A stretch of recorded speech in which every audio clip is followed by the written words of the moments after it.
Joining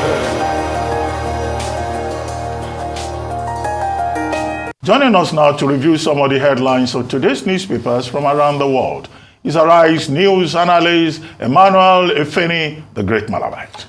Good morning, Ruben. Good morning, Rufai. Yes, we'll start the review with this day, Nigeria's newspaper of record.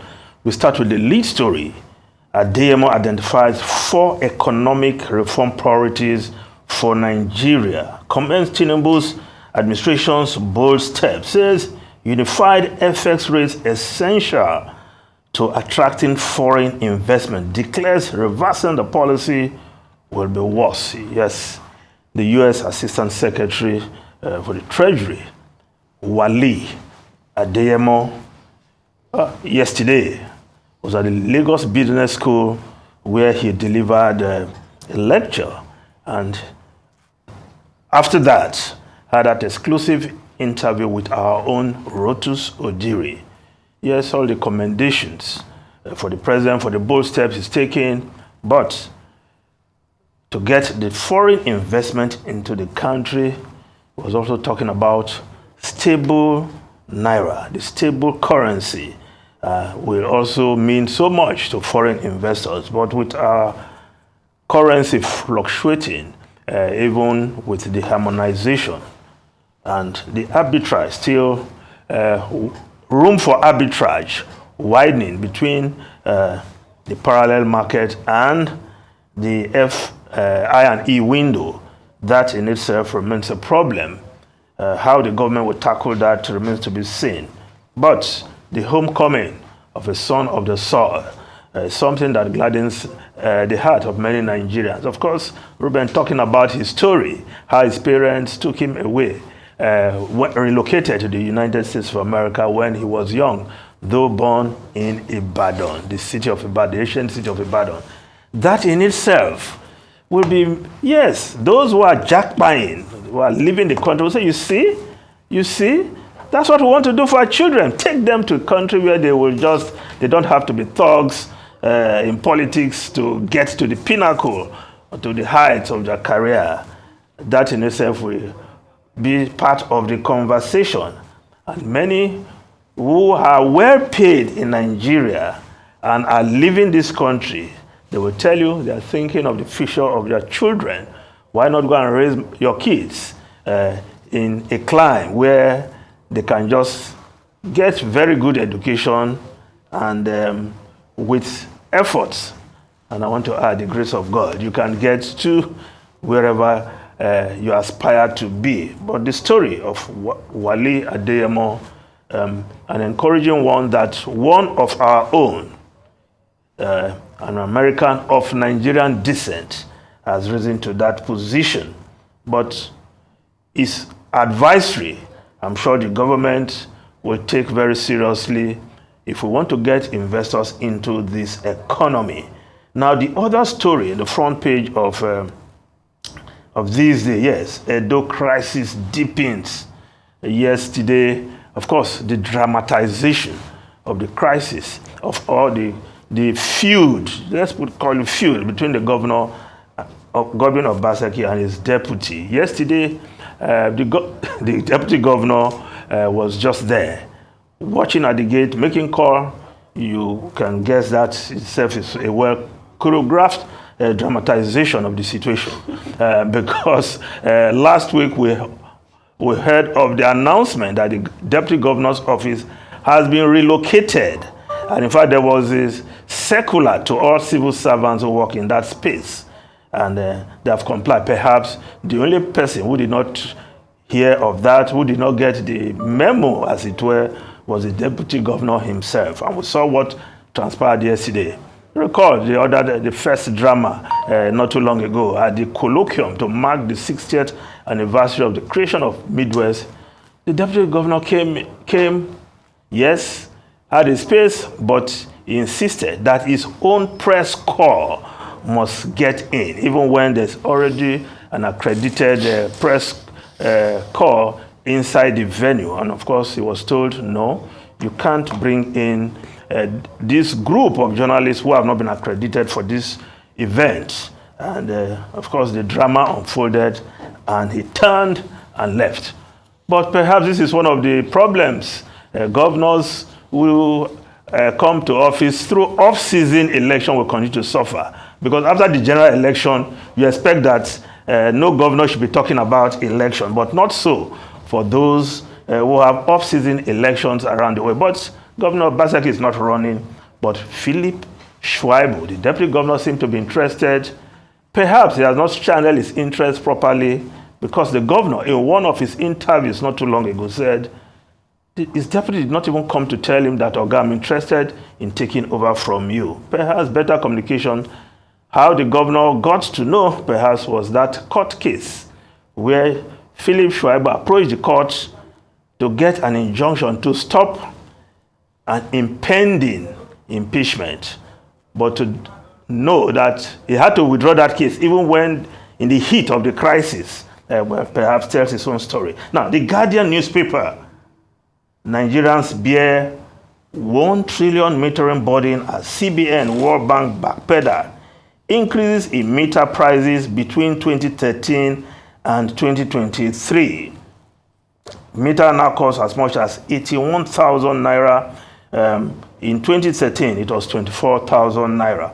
But the graph there in the front page of the Guardian newspaper, up to date, only 4 discos have successfully metered at least 50% of their consumers, while some discos have achieved a mere 19% out of 12,378,243 users.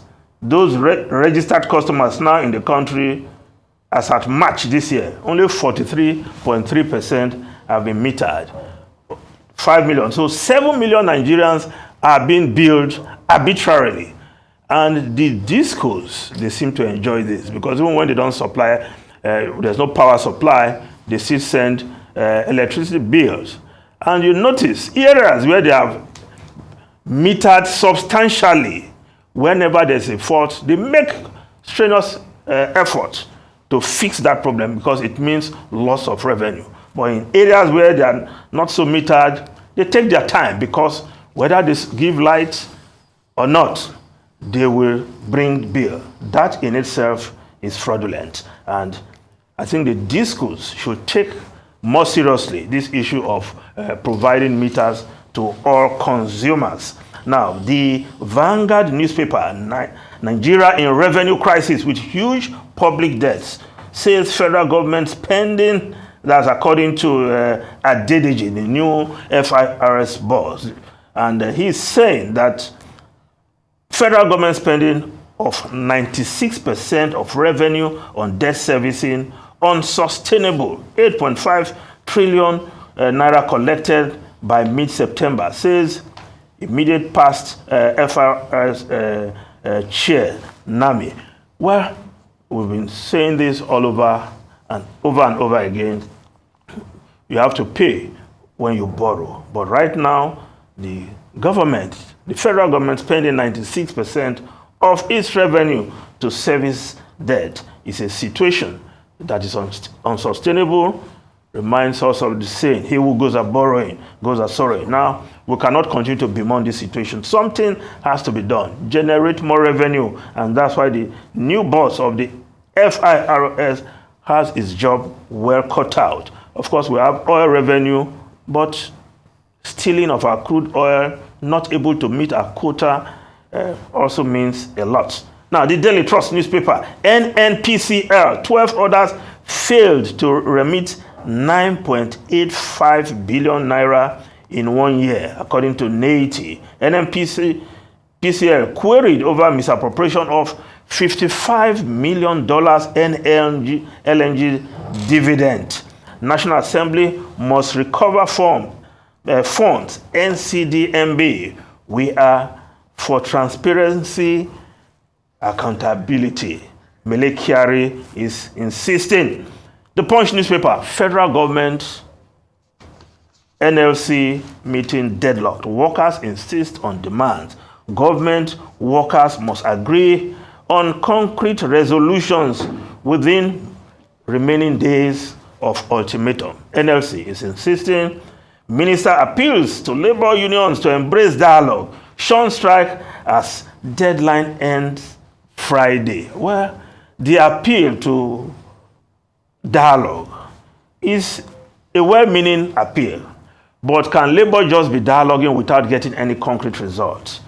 The prospect of a national strike looms because governments seem to be foot dragging in actually meeting the demands of labor, dialoguing over time without any concrete action to ameliorate the situation, the impact of the fuel subsidy removal.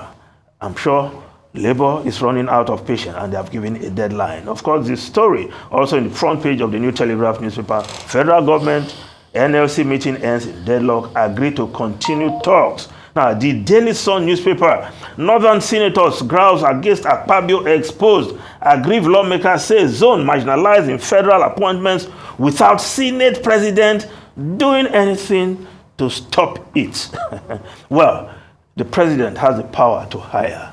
He has hired those he wants to work with him, and I'm not sure that process has stopped, because only yesterday a retinue of aides were approved for the office of the vice president. So those who are holding Akpabio responsible for the president's action, I'm not sure they are fair to him. But again, that's how it goes. And if we just look at one foreign newspaper quickly, now the Daily Telegraph newspaper, doctors will be forced off picket lines. Ministers want minimum service level imposed on medics to prevent NHS chaos. Of course, Ruben and Rufai. Those two quick comments. The first one is, yes, it's good we're celebrating Adeyemo. Yes, who is visiting Nigeria. But let us also balance it and be reminded that there are many Nigerians that are abroad, not just in the US, who have not done well. There are many of them who give us a bad name. But each time we see people like Adeyemo who give us a good name, who promotes, the Nigerian brand and that we can identify with, we're always very excited, whether it's in Canada or in the UK or in the United States. The second issue I was going to draw attention to, you may not consider it serious, is that I read a story saying that Minister Nyesom Wike, has demolished the Kilishi market at Area 1 in Abuja, the shopping area there. Well, he must do something. Maybe he will relocate those people. Because some of us, when we go to Abuja, we go to that Area 1 to go and buy Kilishi. They say the Kilishi market is disturbing traffic. The people are not hygienic enough. No, please, they should find proper space for our Kilishi market. Well, Robert, I don't eat Kilishi anymore because I don't take beef. But whenever I travel to Abuja, I'm disturbed. Bring Kilishi. So I agree with you that the Kilishi people should be relocated properly. So that it's also about jobs, it's about livelihood. So that they don't disturb traffic. They should be relocated properly. I agree with that. I quickly want to say something in the interest of time.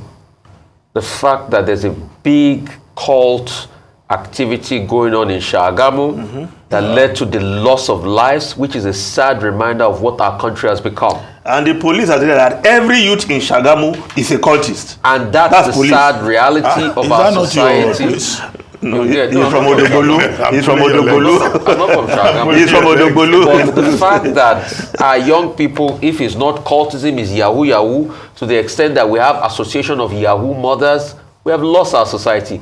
And let me say something strongly this morning. Government and politicians should watch it. Because most of these people are linked back to top politicians. And they are used by them. And they are used by them. And if there's no backing from them, this will not continue. So please, politicians, stop all of this. The nefarious activity you do with these people, use them to perpetrate criminality during elections. Please watch it. We can't afford to lose our society.